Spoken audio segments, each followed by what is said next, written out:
welcome to the show, man. Oh, excited to be here. This is going to be a lot of fun. Looking forward to it. You know, we before we hit the record button, you and I were already geeking out on all different kinds of, investment strategies. And obviously all of our listeners are always looking for different ways to, diversify their wealth, enhance their wealth, accelerate their wealth. And you specialize in something that I don't hear too many people talking about. So I know we're going to get into that strategy here, but talk a little bit about Cashflow Academy and what this community is and what led you to building it to where you're, servicing investors and people that want to learn and grow their wealth in, hundreds of different countries. You said, 250,000 plus students that have gone through your community. Just some amazing stuff. We've been pretty lucky, and I can't take much credit for it. Way back, I was lucky to become I was a rich dad advisor on Robert and Kim Kiyosaki's advisor team for about 14 years. And I learned so much from them. I always give those guys credit. They were great teachers. And very, very early in that process, I used to give a lot of speeches, both in that venue and others. And one day Kim pulled me aside and she said, "Hey, if you're going to be a teacher, why don't you get serious about it? And you should start an academy." And so that's how the Cashflow Academy was born. It was really Kim Kiyosaki that spurred me forward. She says, "Oh, so now, I laugh because my team says, 'Well, Andy, we've got members in 172 countries.'" And I thought, how many of those countries just have one student? I don't, I don't know. It doesn't matter, right? but I'll tell you, it's been an amazing journey over the last 14, 15 years. And in 2021, I stopped traveling. My kids started playing high school basketball, and my wife had some health issues. So I thought, it's time to teach from my home studio. And so now we do everything virtually, and I don't have to get on any airplanes. And it's just, what a privilege you and I have to share what we've learned so far as students of investing. Great. And to bless people's lives to the best of our ability. So why is cash flow so important for people to be paying attention to, and what's kind of the mission of the Cashflow Academy and what you're teaching people? That's a really great question because no one's ever asked me that before. Well, there's a reason we don't call it the Capital Gain Academy, isn't there? People who are new to investing, and your listeners are fairly well established. They're fairly astute, so they'll understand this. But financial education begins with understanding an income statement, a balance sheet, and statements of cash flow. And if you look at, say, the old style pensions, when people had a job, that was definitely a function of the income statement, right? I got a pension, paid my bills, income, paid my bills. Never touched the asset column, never touched the liability column. 100% cash flow oriented, get paid till you die with your pension. Well, when the 401k came along, a lot of people didn't notice that retirement completely changed. It became a function of the balance sheet. If I said, how's your pension? You go, oh, I get, $5,000 a month till I die. It's a great retirement. If you have a 401k, I say, how's your retirement? I say, well, I got $80,000 in my 401k. It's a totally different answer. One is a cash flow issue.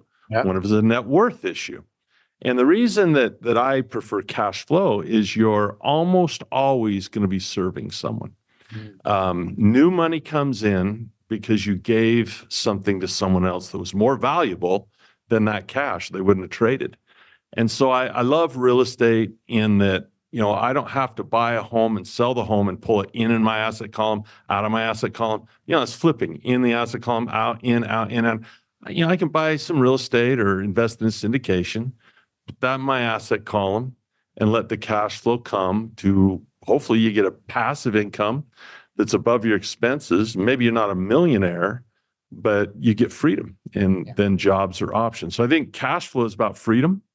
It's about getting out of the rat race if you're in it, and just building assets that produce new cash rather than trying to buy low and sell high, which is that's where most people think stocks are about. It's ridiculous. If you watch CNBC, price. What's up? What's down? What's up? What's down?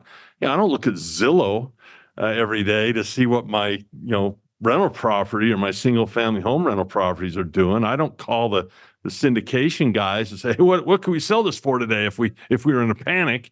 it's cash flow. And so we take that real estate mindset and we show people how Warren Buffett applies it, and the money is every bit as green no matter where it comes from. So I love so that. that's cash flow. I want to get your take on, kind of the variety of cash flow assets and categories.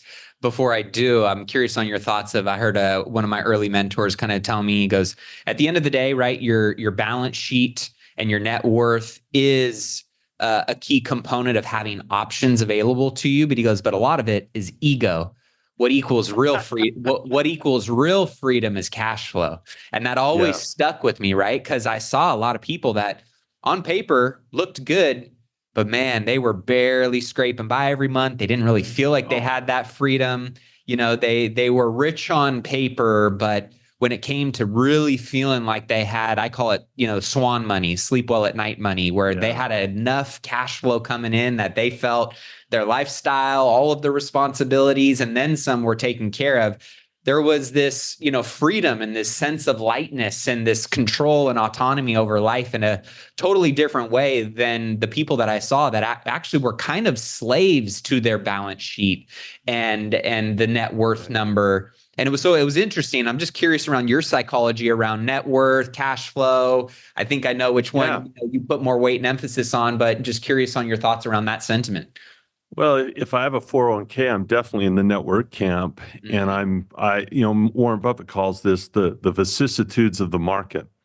And it's tough because net worth changes a lot. If you look at housing bubbles or housing booms, if you look at stock crashes and black swans, your net worth can vary greatly.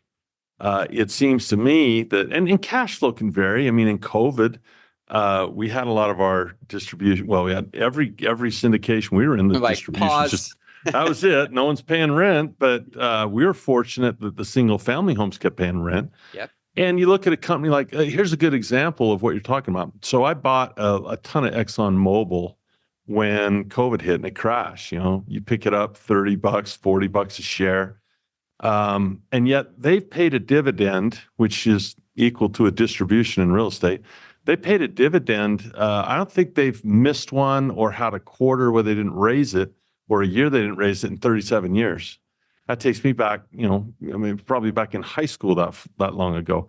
And so even in the worst of times, the cash flow maintained. Mm-hmm. And there are companies that and real estate syndications that will pay distributions and dividends consistently because they're powerful companies. I mean, we're still going to pump oil. We're still going to need oil. And while the Exxon can go from $100 to $50 in a situation like that, cash flow kept on coming. So there can be variances in both, but I would definitely invest for cash flow. And I approach it the same way. I really like, if you understand commercial real estate, you probably understand what Warren Buffett does. And the jargon and the fundamental analysis is a little different. But if you understand the concepts of ratios, price to earnings, price to debt, price to book, price to all it is what am I paying for? Yep. So, if you were a commercial real estate guy, I don't want to get too wonky, but look at a cap rate. What is that? Well, what am I paying for net operating income? How much does it cost me to buy this thing? I have a thing. This might be fun. I have a cash flow jack in the box that one of my teachers made. Oh, and we just kind of say, look, all an asset is, this is my little child object lesson. All an asset is this little thing that when you do the work, it spits out money. And there's a price to this. And I say, how much am I going to pay for this little box that every month or every year will spit out money? And after I do enough work, which is important, I get some cash flow. And so white elephant at the company party. But that's cool. But really, I like that. But really, all I want is those three things. Is I want to know, what work is being done, because it's work I want to feel good about and I want to be a part of. Yep. I want to know what the cash flow coming out of that little machine is, and I want to know what the price is to see if I'm getting a value for what I'm buying. And I don't care if it's a business or real estate or stock or whatever, as long as those numbers work out for me. and the risk is managed, well, my word, let's enjoy the cash flow that comes, and let's every morning get up and focus on acquiring, a little machine that will spit out cash flow. Said nobody ever, I think I'll buy that goose that lays the golden eggs because I think the price of that goose might go up next week. Said nobody, right? The reason people buy a goose that lays golden eggs is for the eggs. And compounding is simply about taking those eggs and looking for another goose. Yeah. And it's pretty simple, but people want to complicate it on CNBC by worrying about, well, should we sell this stocks? It's going up. Oh, it's going up. Should we sell it? Oh, it's going down. We better sell. It's going down. And they're so fixed with the price. Look, price I pay one time, done. Now I have this.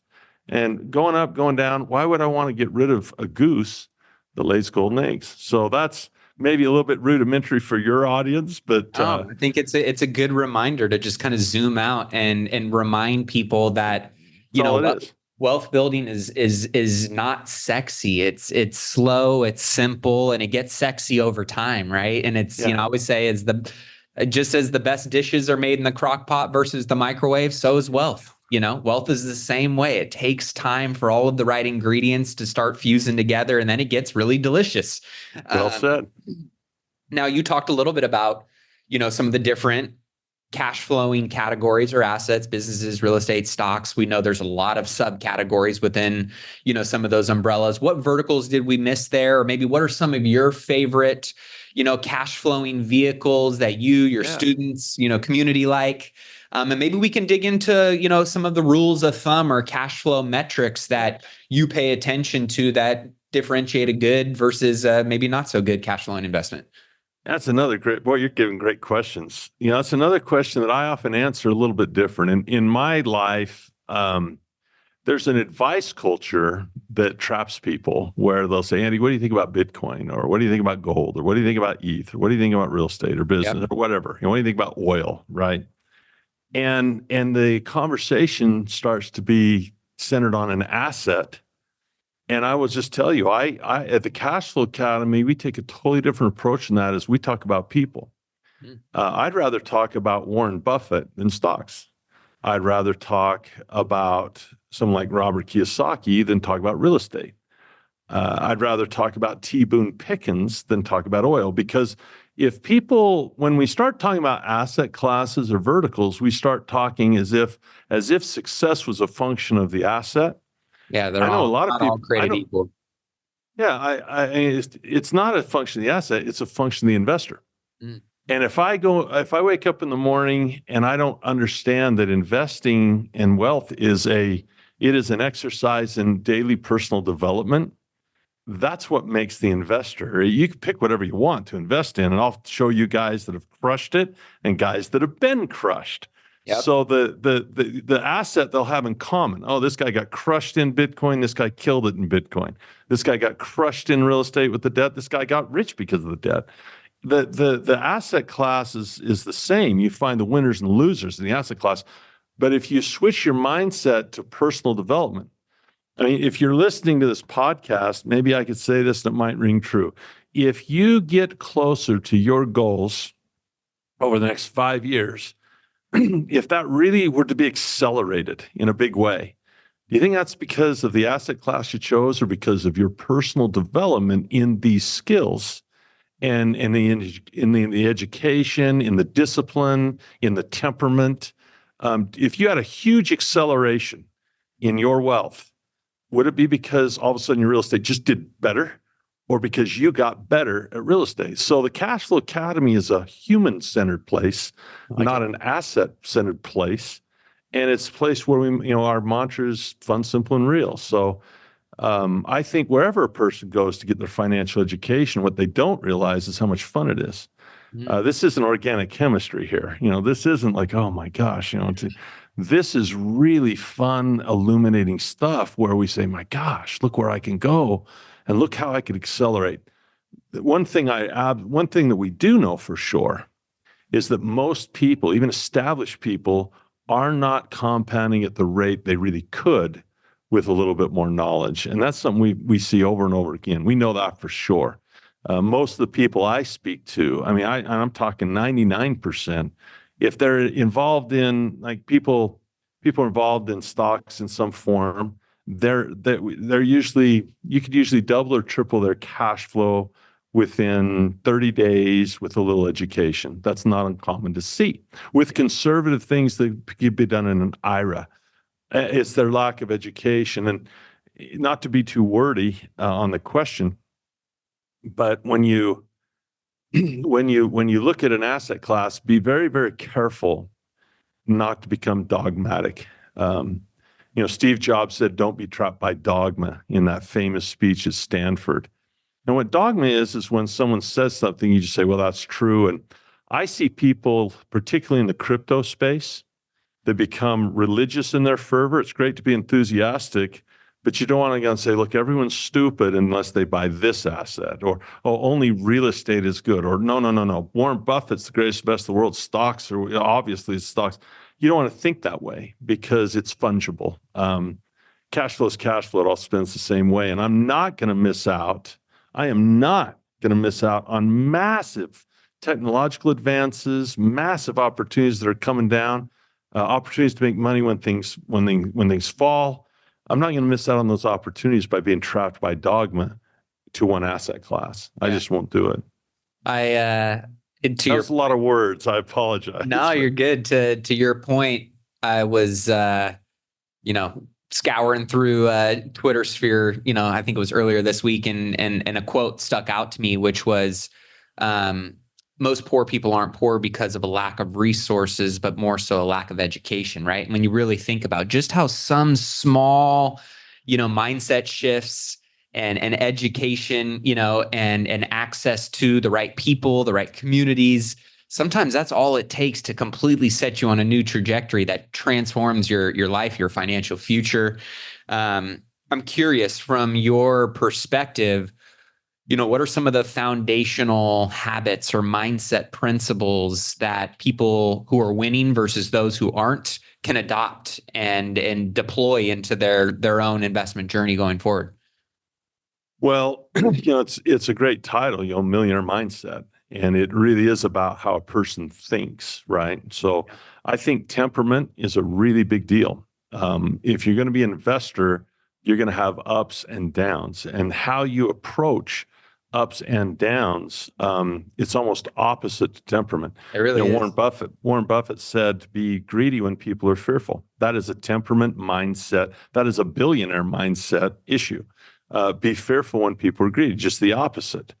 And so, if you were to look at a chart of real estate prices or stock prices or gold prices or any other price, and you could go back in time and just pinpoint when you wanted to buy and when you wanted to sell, that would hold true, that you would want to be buying when everyone was losing their mind, and you would want to be selling when everyone was happy. So that's not just a nice little mindset thing from Buffett. That's actually true.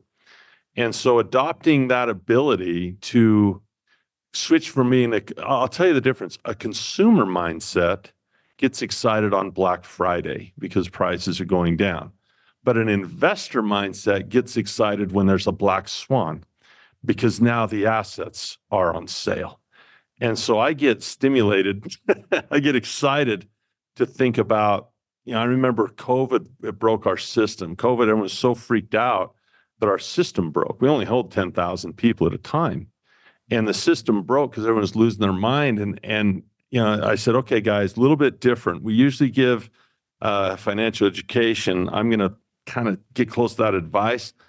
Buy right now and buy as much as you can, buy as fast as you can, buy everything in sight," because Warren Buffett calls this the shooting the fish and barrel experience. And you're not going to get these deals negotiating in any deal that needs to be negotiated with people.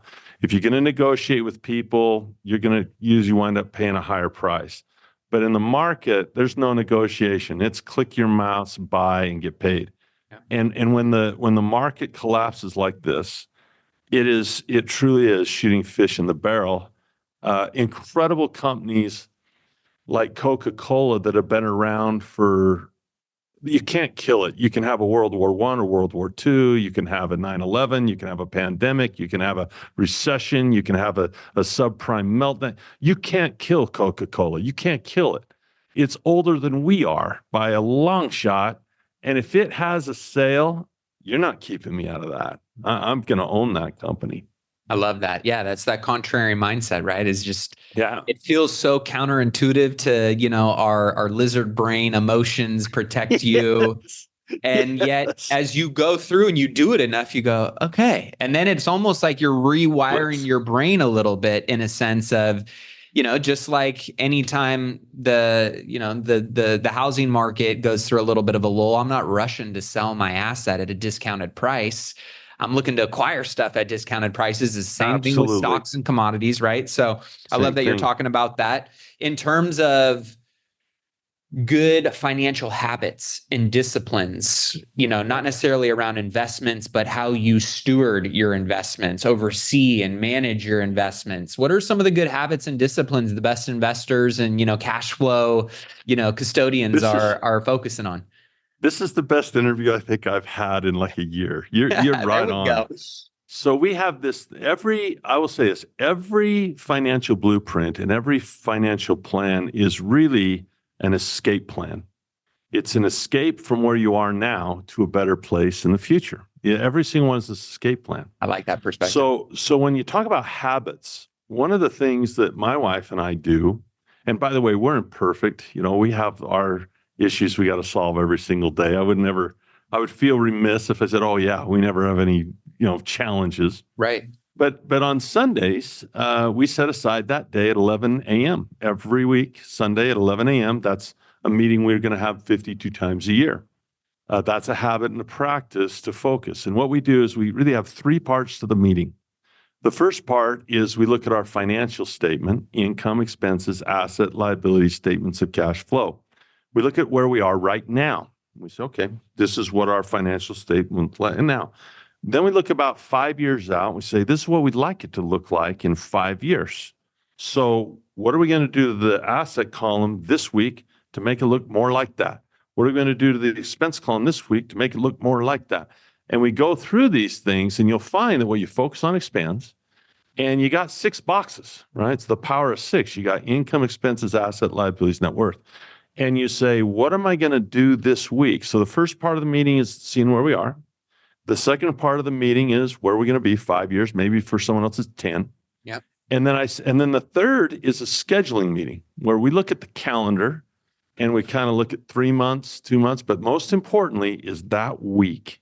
And we say, what specific meetings are we going to have? Who are we going to talk to on the team? Do we have a meeting with the accountant?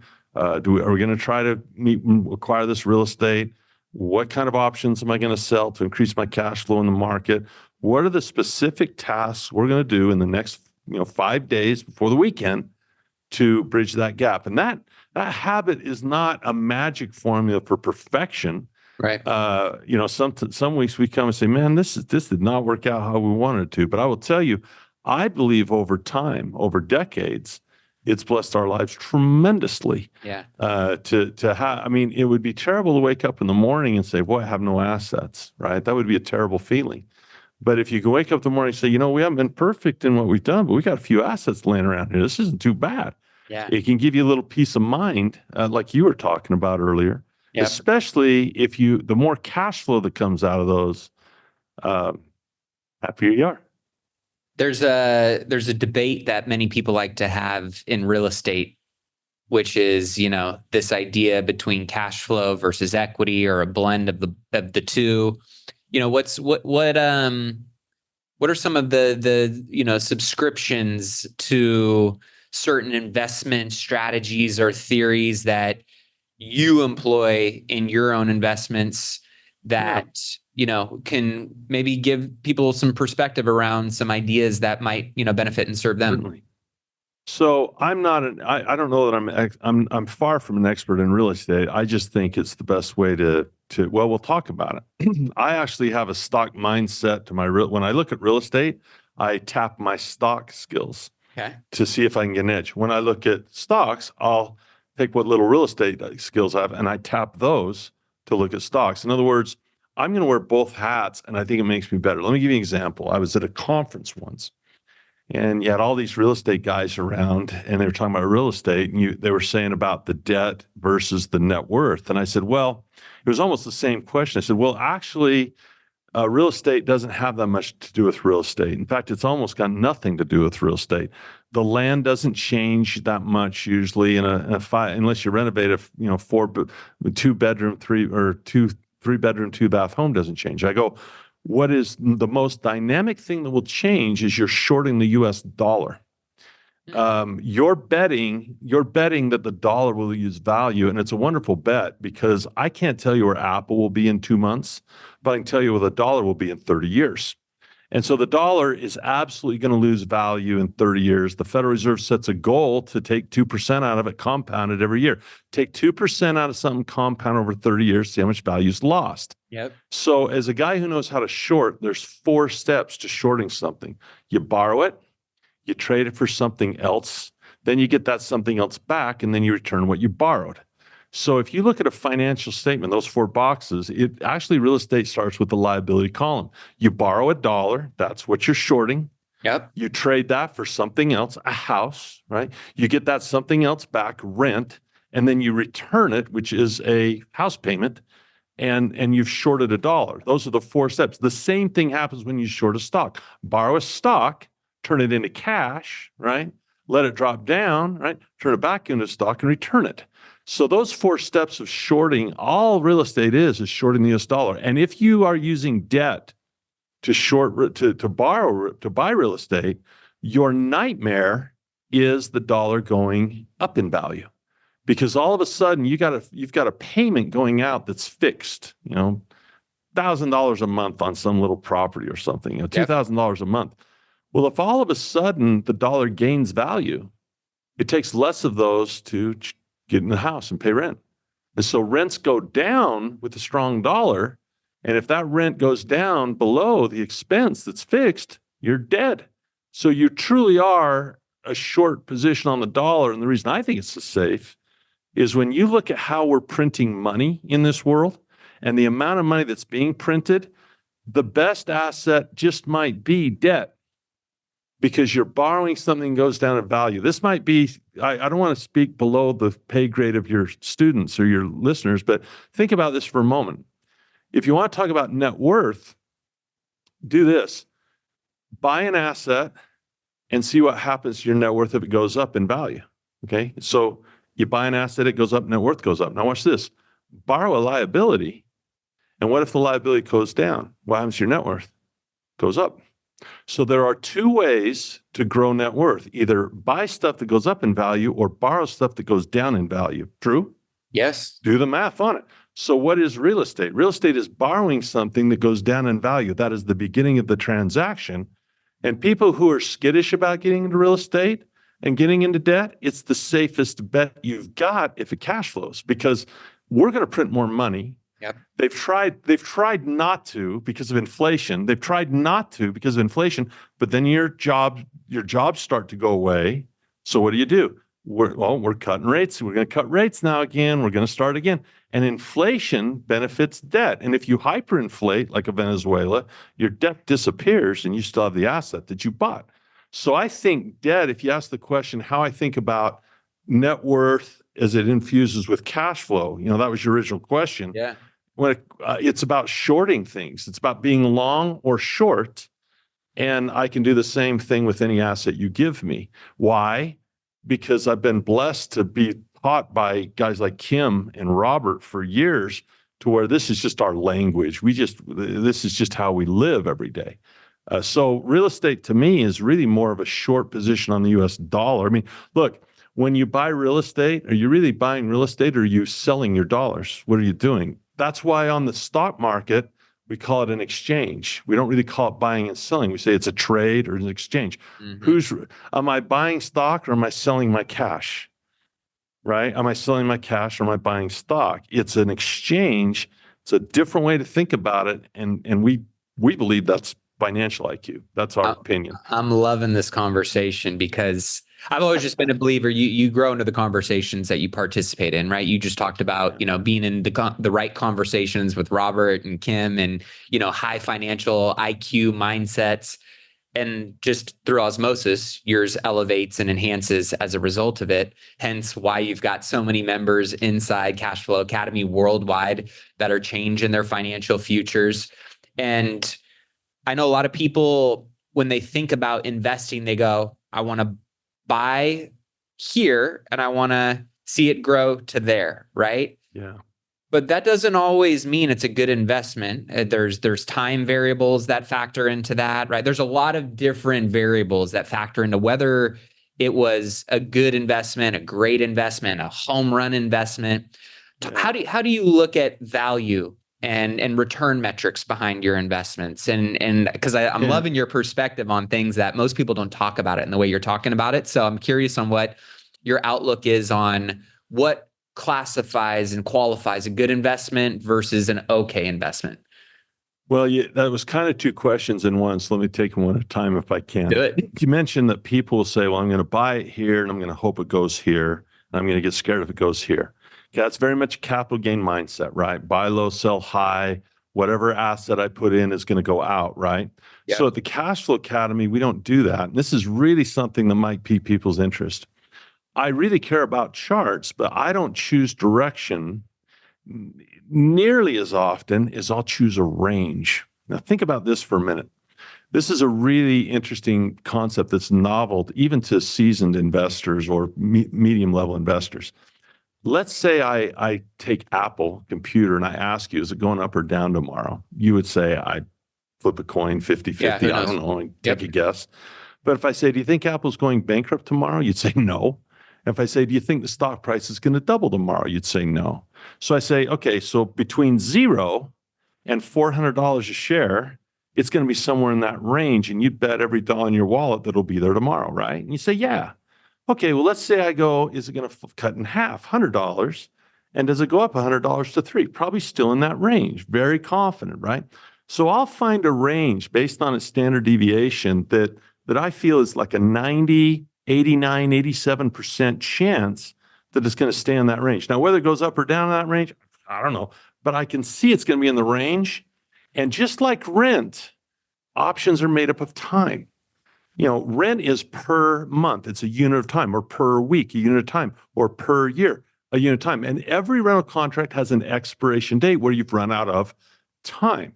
Mm-hmm. Well, in the stock, so I take my real estate brain, understanding dollars per month or dollars per year in time, and I approach my stocks the same way, where options have expirations, and I'm paying so much per month or collecting so much per month for an option. Yeah. And if I can understand ranges, I don't need to think about what you just said about buying low and selling. I don't need to. I've got a 90% range. I have an exit strategy up or down, and my trades that I'll do 87 to 90% of the time, they're successful, and 13% they're not. That's where the education comes in, by the way. Yeah. But we trade ranges, and we teach people to find ranges as opposed to direction. So that's the first answer I'd answer that question is I'd much rather choose a range than a direction, because I don't have a real sense of direction day to day. I got a great sense of the range it'll probably be in. Great sense of that. It's easier. To your second question about value. So value is what I get and price is what I pay. It's that simple. So when someone gives me a price, that's not informative to me because I don't know what I'm getting. Here, Matt, I got a deal that's $2 million. And you say, so? A lot of people would run from that just because it's a high price. But if what you're receiving is greater than what you're getting. So there was what Warren Buffett's mentor was Benjamin Graham, and he wrote a book called The Intelligent Investor. It's a great book about temperament. You got it?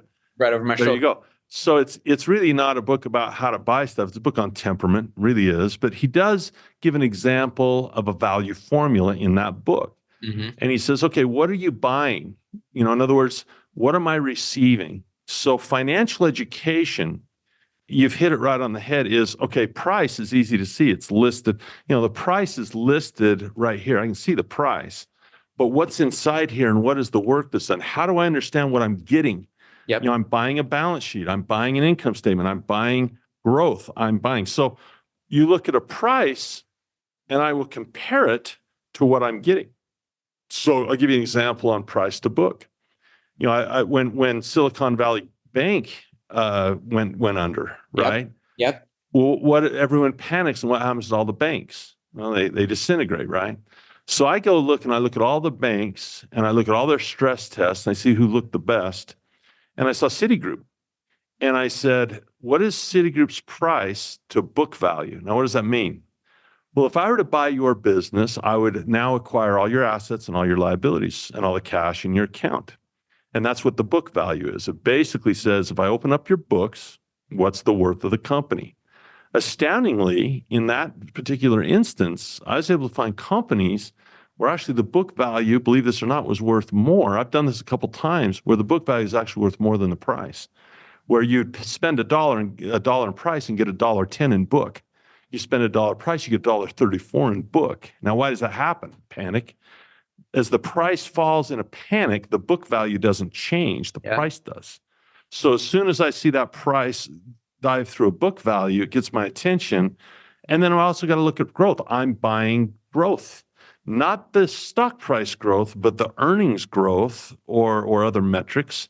And that's how you see value. So this is a great question. I talked about getting stuff in the crash, right? We're having another one, by the way. Put me on record for that and have me come back when it happens, because we're having another one. And now's the time to prepare educationally for this, because here's how it works. You have your dry powder, which is your money that comes from real estate. You have money coming in. You've borrowed money. There's a retail investor, or you have syndication money that is getting an ROI. Why would you spend that instead of compounding it again? Why would you not compound twice? So take your real estate money, compound in a great company, and have some dry powder. Buffett just sold half his Apple because he's scared of taxes right now. He's scared that an administration might change and we might have an unrealized capital gain tax and all this stuff going on. Yeah. But you got your dry powder. So here's the question. Once we have a crash, how do I know where the bottom is? How do I know where to pounce and buy that where the bottom is? Well, it has nothing to do with the chart at that point. I see the chart diving. No, I'm going to start buying when the price gets low enough that I say, okay, if I pay this price now, this is what I'm getting. That's when I go. Now, if it goes lower than that, I say, well, I wish I'd have waited longer. But I know I'm getting value. And that's the first pillar. We have a little course called the 4 Pillars of Investing. The first pillar is the answer to your question. It's called fundamental analysis. And there's jargon to this. If you're a real estate investor, you pick it up faster when you learn stocks. If you're a stock investor, you pick up the real estate jargon faster. We were geeking out, as you mentioned. Mm-hmm. You know, what's the difference between a PE ratio in stock and a cap rate in real estate? Well, they're flipped. That's it. The denominator, basically cap rate has 2 things. How much money we making, net operating income. How much money we making? Okay, what do we pay? Okay, what's a PE ratio? How much earnings? How much we making? Price. What do we pay? What's the difference between that metric? Well, one is price on the top and earnings on the bottom. And with real estate, it's NOI on the top and price on the bottom. So it really doesn't matter to me. It's the same. It is identical in the same concept. And I would just tell you, the more you learn about real estate, the better you'll be at stocks. The more you learn about stocks, the better you'll be at real estate. That's my opinion anyway. I agree that holistic approach. You and I could geek out a lot, man. That holistic approach has really, as I started diversifying more, because I was just all real estate. Real estate, it's everything I know. And it was kind of, my early mentor told me, your tree trunk is real estate. Get those roots deep, strong to weather any storm. And don't get distracted by all the branches on your tree. There'll be a time and a place when you can start looking at diversifying and getting out, but establish yourself first. And then, when I got to that point and I started looking at diversifying, some of my investments outside of just real estate and looking at businesses, looking at stocks, private placements, things like that. I was able to find things that correlated but weren't exactly the same, but they created much more data points up on the board for me to start connecting the dots on that just made me a more well-rounded investor. And I know that's going to be an ongoing journey and continue on, but I love that you brought that up of, because you hear people argue all the time. Well, this one's better. No, this one's better, right? And I think it depends on the person. It depends on their goals, when they want to achieve those goals by, their risk tolerance. There's so many variables that go into that. But I think at the end of the day, all of them have a place in somebody's investment portfolio, and collectively, they're going to create a much better investor than just one person being a world-class expert in that one thing. Yes, but there's a lot of other ways to, be a great investor outside of just one particular vertical. So as we wrap up today, Andy, I got to ask, you just mentioned it. We've heard a lot of people say the crash is coming. No, there's no crash. We've been in a recession. No, we're not. Right. So why do you say there's a crash coming? What are your thoughts around that? Give us a little context. AI will prop us up a bit. There's a lot of opportunity in AI. We're not going to miss those opportunities. AI will prop us up a bit. But a lot of it has to do with the Federal Reserve. They're in a bit of a mess. They spent a lot of money and borrowed and printed a lot of money during COVID. Biden signed a $1.9 trillion package that had a lot of stuff in it that wasn't really COVID relief. So we're swimming in cash. Mm-hmm. And the Federal Reserve said it was transitory inflation. All of a sudden now it's sticky inflation. Very sticky. And they have two mandates. They have price stability, which is inflation, and they have the labor market, which they want to be stable. And you want to keep your eye on the labor market, because once the labor market is starting to turn a bit, just slightly, but once the labor market starts to turn, that's going to be more important than price stabilization of them. And they're going to have to go back to easing policy. And it's going to be really tough for a lot of people, because this type of inflation, you think it'd be great for businesses because they charge more. But once that money is not there, it's really tough. And in an economic expansion like we had, all that money comes in, people making money hand over fist. Yep. It's happened in my company, right? You grow, and as you grow, what do you have to do? You got to hire to keep up with the opportunity. Yep. If you don't hire, when it shrinks, now you got excess labor, you have to fire. And so when that shrinks and you have to fire, that's when now people, doesn't matter when you don't have a job, right? If a person doesn't have a job, it kills them. So that's what I think will cause it, is this play between inflation and jobs with the Fed. And you're going to see it. The reports usually come late. I mean, how many people have emailed you and said, "Are you hiring?" How many has happened lately? Oh, yeah. How many people have called you in the last 6 months that never called you before, that maybe need a little help or a little loan, or family members that say, my niece is getting laid off. Do you know anything? Actually, that's boots on the ground type stuff is the precursor to seeing it in the macro numbers. And I'm seeing it everywhere right now. Times are getting tough. And when the market falls, man, you want to be educated, ready, so you can pounce with confidence, as opposed to wondering. We just did the coolest class. It's not for a beginner, so I shouldn't even talk about it. It was invitation only. But I named it ARMOR, Advanced Risk Management Opportunity Readiness. And it was I have a Series 4 option principal on my team, and we did 4 days. We planned an hour a night. It was 3 hours a night. We geeked out with everybody. And we did advanced risk management to preserve and grow wealth on the way down, and to be ready for opportunities to pounce when this comes. So I'm not just talking about it, I'm preparing for it, and I'm preparing my students for it, because we're going to crush it. Yeah, that's the hope anyway. Now, well, this is a perfect way to wrap up. You said you're someone who likes to find the windows and not pinpoint the exact time, but the windows. Yeah. So what is your prediction on a window for this air to get sucked out of the market and see a little bit more pain? Because I've been saying this for a while. Hey, this COVID party, it's going to run out at some point.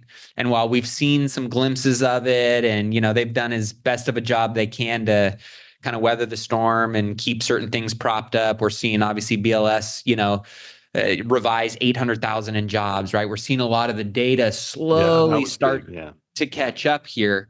So I'm just curious, based on data, reports, and just your own personal experience and opinion, what window of time you think we might start seeing, some of these dominoes fall? That's probably the toughest one. And I always have to answer honestly when I say I don't know. So with range is pretty good. Timing, a little tougher. Yeah. So how do I deal with that? Because I don't know how to predict the future any more than Buffett or anyone else would. We don't know. So what I do is I flip that and I take away the attitude of prep of prediction. I do prep, and I trade out a mentality of trying to predict that in a mentality to prepare for it. So let me put it this way: in real estate, you've got to have insurance. And think of it this way: you're going to pay a little tiny bit, and it gives you leverage. An insurance premium is a lever. It's a tiny little premium that isn't really worth much if the house stays intact or grows. But during the fire, it explodes in value. So it's not really a timing thing, because let's say my house burns down, and you say, "Oh my gosh, Andy, your house burned down. You had insurance on it. How did you know? You're a brilliant guy. How did you know your house was going to burn down that month?" I said, "Actually, I didn't. I was just prepared the whole time." And so what opportunity readiness and risk management is, it is less about trying to pinpoint when that falls as being ready when it does fall. But here's the thing I know. I can also get an idea that there's a likelihood of fire, because I look at a house and all of a sudden this kid moves in next door. He's a freaking little pyromaniac playing with matches all the time. And then I find the person in the house got Alzheimer's, leaving the iron on all the time. And then I look over here, next door, and we got lightning striking in the steeple all the time. I think this one's going to go. I don't know when it's going to go. This one's going to go. So when I look at the economy that way, I see an inverted yield curve, right? That's a big one. You mentioned the jobs revision. That's a big one. And on. We could list, a lot of these. We see technical levels. We saw a little flash crash. We saw a VIX spike where they showed their hand. They're nervous. They know too. Yep. And so all these things add up where I say, well, I don't know what the day is, but I know I want to have my insurance. And I'll just say something to my 401k friends out there. Average guy has a lot of money in his residence and a lot of money in her 401k. Which one you insuring? And which one is more likely to burn to the freaking ground in the next 2 years? Your home or your 401k? And which one are you more prepared in terms of insurance and preparedness for? So that's kind of a nasty beautiful way to wrap up and close things out. I know you and I could keep talking for hours. Oh, and this is probably great. have to get you back on, in the next year or so and recap. Anytime. I really enjoyed the conversation. I know a lot of people are going to gain value out of this, and they're going to want to know about Cashflow Academy. They're going to want to know about all the great tools, resources, content that you and your community put out. Where's the best place for them to learn more? If you liked what we talked about, I've got a little URL. You can go to thecashflowacademy.com and put a / on there. And then it's just Millionaire Mind. Maybe you can put it in the notes. I can text it to you. But that's what it is. Millionaire Mindset after the /, and that'll get you there. We'll link all of that on millionairemindcast.com on Andy's episode. Andy Tanner, it was a pleasure. Thanks for coming on the show. Matthew, thank you much, sir.